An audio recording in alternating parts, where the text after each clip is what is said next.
Good evening. Thanks for joining us on this busy Saturday night. I'm Whit Johnson, and we start with that breaking news, a dangerous close call at sea.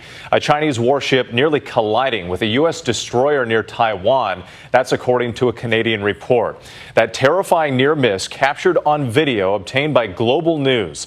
The Chinese warship reportedly coming within 150 yards of hitting the American destroyer, the USS Chung Hoon. It happened during a rare joint mission between Canada and the U.S. It's just the latest in a series of provocative moves by the Chinese military. Defense Secretary Lloyd Austin speaking at a summit overseas, saying today that the U.S. won't stand for any coercion and bullying of our allies by China. Earlier this week, the Pentagon released new video of a Chinese fighter jet coming within 400 feet of a U.S. reconnaissance plane over the South China Sea. All of this as we learn of a secret trip that the CIA director made to China, meeting with his counterparts there. ABC's Ike Ajachi leading us off from Washington.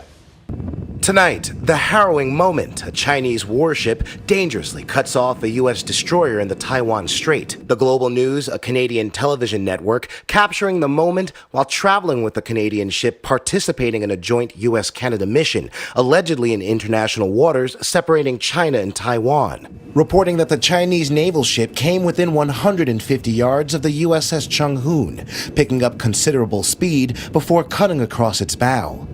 The HMCS Montreal trailing behind right before the near collision. Its commander reportedly calling the maneuver not professional. At the time of the incident, Defense Secretary Austin attending a summit in Singapore with both Canada and China's defense ministers.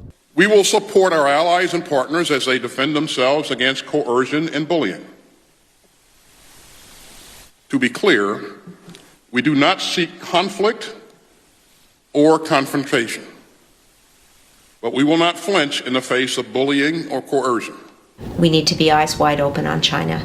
And the fact is that they have become an increasingly disruptive global power. The potentially disastrous incident comes as the U.S. accuses China of continuing to engage in aggressive confrontations.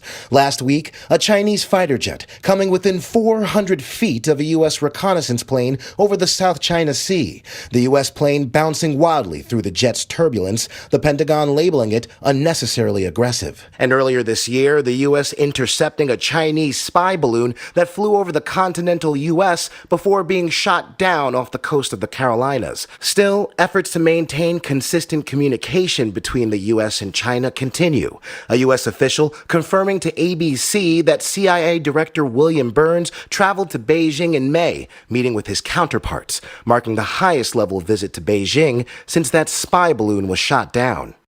Ike Ajachi joining us now from Washington. And Ike, a Chinese official tonight appearing to double down on their position towards Taiwan.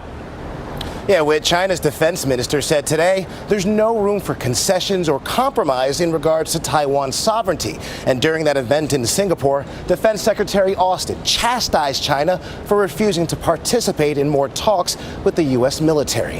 Whit. Ike Ajachi with those late developments. Thank you.